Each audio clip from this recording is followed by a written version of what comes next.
Everyone says I'm domineering and too harsh on my husband and adopted son. But it's me who's paying for my in-laws' medical treatments and funding my son's dreams. In the end, I was abandoned by everyone and died sick right before their eyes. After death, I discovered Ethan Wilson, my adopted son, was actually the child of my husband's mistress. Fortunately, I got a second chance. At my birthday party, Ethan knelt before me with his girlfriend, Lily Johnson. The girl wept dramatically while guests urged me to back off, saying I shouldn't interfere with young love. Though kneeling, Ethan defiantly straightened his back, ready to oppose me. I smiled and helped them up. Last life, I'd forcibly separated them, making Ethan resent me forever. He'd coldly watched me gasp my last breath during cardiac arrest. I glanced at the crowd where my husband, James Wilson, stood. We both opposed this relationship for one reason: the girl's rotten character. My investigation revealed Lily bullied classmates in high school, stole in college while framing her roommate. Poverty aside, such morals disqualify her from being my daughter-in-law. But James, ever the politician, wouldn't dirty his hands. I asked Lily softly, "Do you truly love Ethan for who he is?" She answered firmly, "I love Ethan. My answer won't change." Excellent. I turned to guests. Witness this: I'll never interfere with Ethan's marriage plans again. The couple embraced like rom-com protagonists. Because starting today, Ethan is no longer my son. He'll support himself entirely. They froze. "Mom, what does this mean?" "Exactly what it sounds like." Ethan glared. "You can't disown me. Dating is my freedom." "Absolutely." I nodded. "I respect all your choices, which no longer concern me. You'll regret this when you need elder care." He spat. That night, James finally addressed it. "Are you harsh because he's not blood-related?" My heart chilled. This explained how my loving husband of decades had secretly replaced my heart medication, accelerating my decline. Tears welled up instantly. "How could you say that? Remember when I collapsed multiple times rushing Ethan to specialists during his pneumonia?" He backpedaled. "Don't cry, honey. I just worry about our boy." I sniffled. "This is to make Lily quit. Don't secretly fund Ethan, or she'll never leave." James agreed. He knew better than anyone how I'd cherished Ethan, believing him our miracle after infertility. Little did I know this miracle was James' love child with Emily Clark. Checking security feeds, I saw James calling Emily now. Lily's mother is Emily's former friend from leaner days. Now elevated by James' money, Emily looks down on her. With Lily's mom bedridden and father freshly jailed again, who'd oppose this marriage most? Emily. Of course. Watching James snap idiot. Before hanging up, inspiration struck. My in-laws always criticized me for lacking wifely softness, saying domineering women deserved drowning in ancient times. Fine. If I can't be sweet, others can. At the hospital, my in-laws were laughing with other patients, all teeth and wrinkles. Time to show James some spousal consideration. No guessing needed, it must have mentioned his son. As if those hundreds of thousands in annual medical bills were paid by the kid. The moment they saw me, their faces twisted faster than Sichuan opera performers. "Mom, Dad, I brought you some fruit." Mother-in-law sat rigidly while father-in-law ignored me, still chatting with others. Did we ask for a parade? It's just cheap fruit anyway. I scanned the private hospital suite. You're right. Compared to your six-figure annual treatment costs, this is pocket change. Mother-in-law slammed the table. Father-in-law stormed over. What's that supposed to mean? Keeping tabs on us now? Not at all. I smiled. Just letting you know you'll be transferred to a shared ward tomorrow. What? They clutched their chests dramatically. We've lived here for years. You can't do this. Mother-in-law wailed. Might as well discharge us then. Shared wards aren't death camps. I snorted. The company's bleeding money. Frankly, I can barely afford your basic treatments now. Feel free to leave if you prefer. father-in-law raised his hand to strike me. I stared him down until his arm dropped. The nurse will handle your transfer. I'm leaving. Truth was, I'd only funded these extra months to avoid gossip. Otherwise, I'd have dumped them on the curb years ago. Not like they showed mercy when I was bedridden in my past life. Mary. I called toward the kitchen. The traitorous maid scurried out, eyes darting. This backstabber had joined James' family in torturing me, denying medication, piling blankets on my festering July sores until maggots crawled through rotting flesh. Your contract ends today. But, my daughter's treatments. I'm terminating our agreement. Her face paled. My generous monthly bonuses far exceeded her salary. No other sucker would fund her kids' hospital bills. When she tried arguing, security escorted her out. Later, I heard she worked herself into cancer trying to save her daughter. James returned that night, fumbling with the new locks. Through the doorbell camera, I savored his panicked expression before gliding downstairs in silk pajamas. Honey, why the new locks? Felt like it. He flinched at the unfamiliar housekeeper. Who's she? Mary's replacement. Why fire her? My money. My choice. His jaw tightened. And my parents' ward? Explained already, company's broke. He hurled his keys. They've had that suite for decades. Have you no heart? Such filial devotion. I'd cry if he actually paid their bills. Leaning close, I sniffed his collar. Perfume? Is that lipstick? He stumbled back, stammering about office party mishaps. I nodded blankly, steering back to his parents' crisis, letting him sweat through his cheap lies. I think you're absolutely right. With the funding shortage, changing hospital rooms makes perfect sense. We're family and should support each other. I looked at James with misty eyes. Honey, you're so wonderful. Thank you for understanding. He smiled awkwardly, making a half-hearted gesture to embrace me before suddenly remembering the perfume scent on his clothes. Mumbling excuses, he practically fled upstairs to shower. Watching his stumbling retreat, I chuckled softly while transferring a generous bonus to M's phone. James had become noticeably more vibrant since acquiring his new paramour. There was just one tiny detail he remained blissfully unaware of: the fertility issue in our marriage had always been his. After our wedding, I'd desperately wanted children. Countless medical exams confirmed my perfect reproductive health. Who else could be the problem? Despite his chronic kidney medication, Ethan's birth had cemented James' delusion of virility. The real mystery was his unwavering belief in Ethan's parentage. As a devoted wife, I felt compelled to uncover the truth. The DNA test results between Ethan and James arrived last month, conclusive proof they shared no biological relation. Wonder how Ethan's doing these days? James suddenly asked, staring at our son's framed photo. I followed his gaze. He looks so much like you. Of course. Who else would my own son resemble? He declared smugly. Before I could respond, Mary entered announcing a staff interview. Why are we hiring domestics at home? James frowned but followed me downstairs. His coffee cup shattered on the marble floor when he saw the applicant. Do you know each other? I inquired innocently. James flushed crimson, fingers nervously plucking at his shirt hem as he stared transfixed. M stood composed, her jade bracelet glinting under the chandelier. How would someone like me know such an important gentleman? She demurred.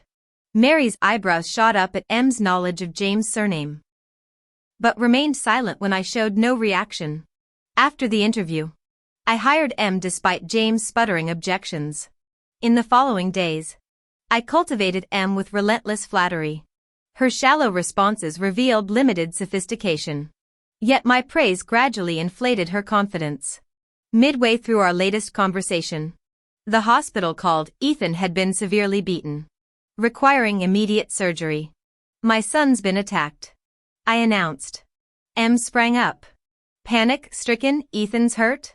Catching my sharp look, she stammered. I meant you shouldn't go alone so late. At the hospital. Lily rushed toward me.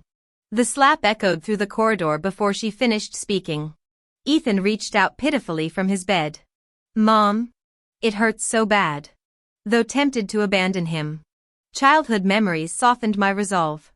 I paid the medical bills, unaware this act of mercy would soon reveal my own foolishness.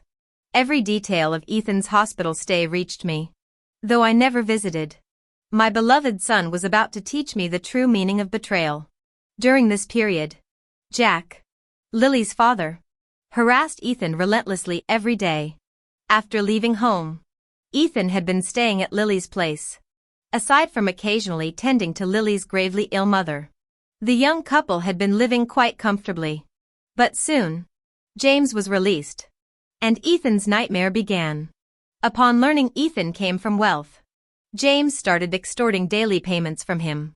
With Lily offering no support, Ethan resorted to working odd jobs, sketching portraits on streets before surrendering his entire earnings. Truth was, Ethan had been leeching off my annual multi-million-dollar subsidies for years as his gallery floundered. When I cut off funding, his savings evaporated instantly. After some sharp exchanges with foul-mouthed Jack landed Ethan hospitalized from a beating.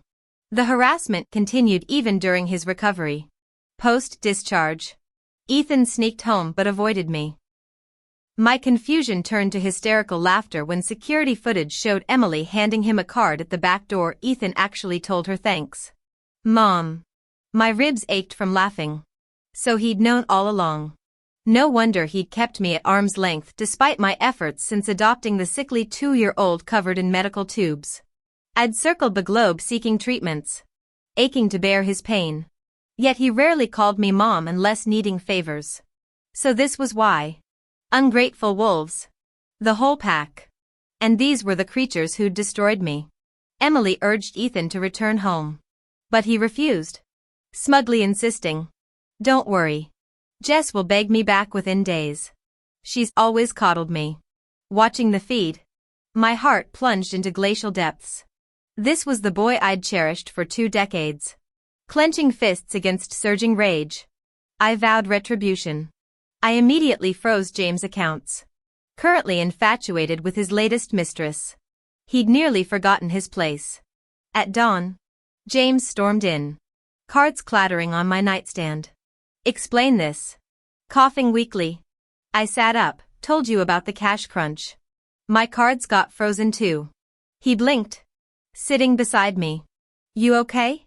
"Old issues. But the company's in chaos with no leadership." His eyes darted.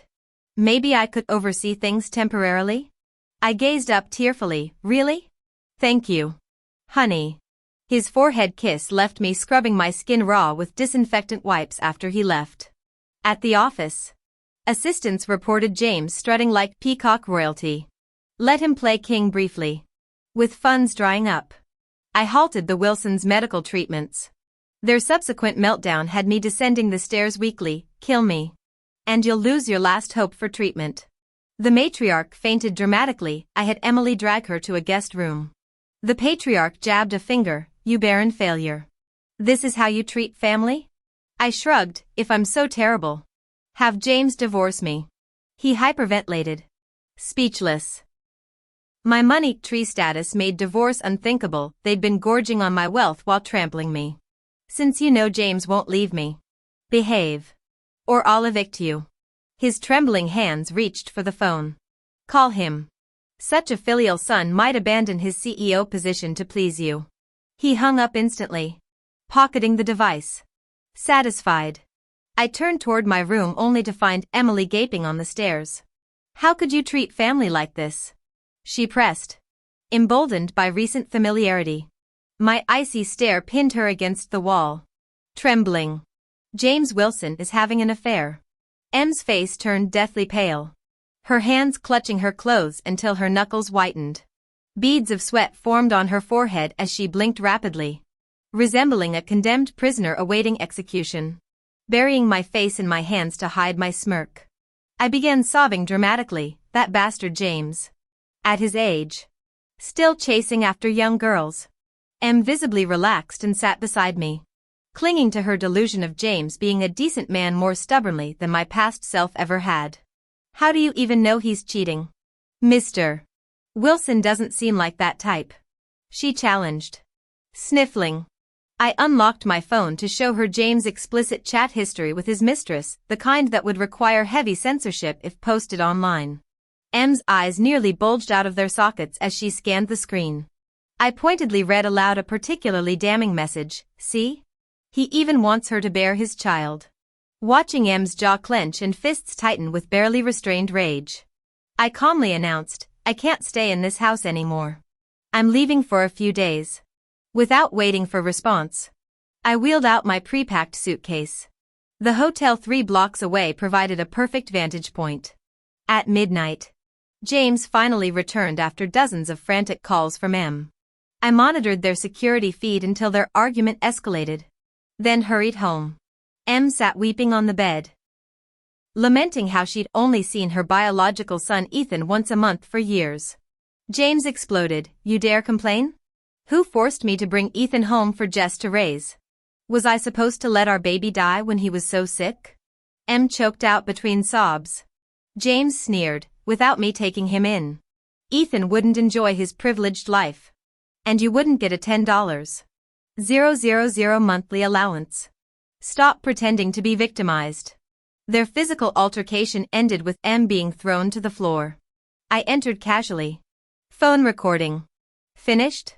Both froze like startled deer. James scrambled to explain, She tried seducing me. I had to defend myself. I laughed coldly. Isn't she your wife? You never had a wedding. But did everything else, even had a child together. Where's your conscience? James? His face purpled with shock. How long have you known? As James began savagely beating M, I intervened, Let's discuss the divorce downstairs. Ethan burst in as we descended, summoned by James' parents. How could you betray Mom? He shouted at James before turning on M, Homewrecker. My parents are legally married. I played Ethan's recent voice memo, thanks. Mom. His act crumbled instantly. You missed your calling, I remarked. Should have studied acting instead of art. James grabbed my hand desperately, Jess. M was an arranged match before I met you. My true love. Then you found your next true love and embezzled from my company to fund her. When Officer Davis arrived, James croaked, Why are the police here? You'll find out. As the officers led him away for embezzlement charges, his parents shrieked, Barren witch. You're destroying our Wilson family. Dodging their feeble attack, I instructed the housekeeper, Mary. Escort these trespassers out. They hold no claim here anymore. Aunt M nodded politely at first, trying to shoo them away. But when they refused to listen, she finally called security to have them removed. Mom, how could you abandon me like this? I ignored the plea and went upstairs to rest. The next morning, I instructed my lawyer to file for divorce. The funds James had embezzled were all under my control and fully recovered. But his criminal charges remained valid given the substantial amount involved. Prison was inevitable. The moment I held the divorce decree, true liberation washed over me. I'd finally escaped their toxic influence and rewritten my doomed fate. Returning to the office, my assistant informed me Ethan had come by, looking battered. I found him in my office. Fresh bruises coloring his face and neck, likely Jack's handiwork. What do you want? Mom? I don't. Your real mother would weep hearing that. His eyes reddened instantly. Mom? I messed up. Please don't cast me out. I sighed, meeting his gaze steadily. Ethan, you rejected me first. These years, you've known exactly how I've tried every compromise, every gesture of love. I treated you as my own flesh and blood. How did you repay that? His voice cracked. I didn't. You knew your hold over me. That's why you felt entitled to manipulate me. But even between mother and child, some wounds can't heal. Tears streamed down his dazed face unnoticed. I wiped his cheeks with a tissue. You broke my heart more than anyone, Ethan. Yet I'll do you no harm. Just stay away. If our past bond means anything, never call me Mom again. His teardrops scalded my hand before he fled. Truth was, Ethan's coldness stemmed from James and M's poison. I still cherished the memory of him secretly preparing birthday gifts as a child. After that day, Ethan vanished from my life. A month later, police called he'd committed murder. The Johnsons eventually discovered Ethan's true parentage when his money dried up. Lily found a wealthier boyfriend. But Ethan's continued presence in her home sabotaged the new relationship. During their violent confrontation, Jack grabbed a knife. Ethan pushed him through a window to his death, then turned the blade on Lily, leaving her in critical condition. Ethan confessed everything, admitting the final attack was pure rage, not self-defense. After deliberation, I gave police M's contact details. The Wilsons were no longer my concern. James received a 5-year sentence. Outside court, his mother aged decades overnight, back bent under the weight of disgrace. His father lay bedridden without means for treatment. During my prison visit, James desperately asked about Ethan. I detailed the lawyer's prognosis as death penalty at worst, life imprisonment at minimum. He collapsed into his chair, hollow-eyed. I came for another matter. I continued. Your ex-mistress Zhao Qiu's hospitalized with an STD. He tumbled to the floor, gasping. Don't panic. I soothed. The transmission rate's only 98%. As guards ended the session, I walked away from the trembling wreck. Some secrets are too delicious not to share. On the way back, passing by my university, the hot and sour noodle shop was still there, the same place I first met James. Every time I reminisce, I can't help but admire his acting skills. The clarity in his eyes back then remains etched in my memory. During that period, right after my father's death, he stayed by my side, comforting me in his awkward, clumsy way. Yet that very awkwardness made him feel irreplaceable, utterly different from any guy I'd known before. I fell for him. His poor family background didn't matter to me, I just wanted him by my side. Convinced he was a good man who truly loved me. Glancing back at the campus, I wondered, what would my life be like if I'd never met James? A ringing phone snapped me back to reality. An unknown number. I answered, it was M. She begged to meet. But I refused. We had nothing left to discuss. Then she broke down sobbing, pleading for me to save Ethan. Why did you introduce Lily to Ethan? Why push them together? You just wanted to spite me. To ruin my life. Now you gamble with your son's future and cry when it backfires? Too late. M wailed apologies. I never thought, I assumed they were just fooling around, I sighed. Don't apologize to me. I lost nothing. Your son's paying for your stupidity with his life. Her voice cracked. Lily died at the hospital yesterday. The lawyer says Ethan will get the death penalty now. A bitter ache surged through me, 20 years of effort ending like this. No one can save him now. Hanging up, I realized tears streaked my face. 3 months later, Ethan received the death sentence. I never visited. Meanwhile, James fell gravely ill in prison. His skin developing oozing lesions. Rushed to the hospital. Doctors diagnosed him with the same incurable STD that killed Lily. His parents sold their ancestral home and land for treatment money. But it barely made a dent. The elderly couple lamented, if only we'd treated Jess better, even if she hates James now. She'd surely lend us money. Pathetic as they were, their assessment rang true. James's father died a month later. The funeral was sparse. The ashes hastily buried in their hometown. As James's condition worsened, I had someone inform him about Lily's death. He fainted instantly. This selfish man feared mortality above all. When Ethan's execution date arrived, I had my driver take me to James's hospital room. A putrid stench assaulted me upon entering. Spotting me, James stretched his pus-covered hands desperately. I remained near the doorway. Wife, here to save me? His hoarse whisper made me cringe. Since when did everyone crown me their savior? I couldn't even save myself back then. Shaking my head, I delivered news. Your mother died in a crash days ago. With no relatives left. I'm the one telling you. His strangled scream filled the room. When he quieted, I continued, the driver compensated $300,000. Your treatment's funded now. His mother had orchestrated her death for this payout. Do you realize how many you've destroyed? My tone stayed flat. You hid Ethan and Lily's affair with them. Now Ethan's executed for murder. James's ruined throat produced a guttural wail. Blood-tinged tears soaked his pillow as bandages seeped crimson. Watching my ex-husband of decades suffer, I reluctantly pulled out DNA results from my bag. Stop crying. Look. He squinted at the document before turning bloodshot eyes to me. What does this mean? Ethan wasn't your son. You're infertile. He froze. Muttering numbly, impossible, M said he was mine. I sighed and asked him. Do you think M's words are more credible than science? He started sobbing again, cursing M between tears. I hurried away before my nausea overwhelmed me. James lasted a year before dying. His body hastily cremated without proper rites. After wrapping up all loose ends, I shifted focus from work to traveling and reconnecting with friends. Finally breathing easier.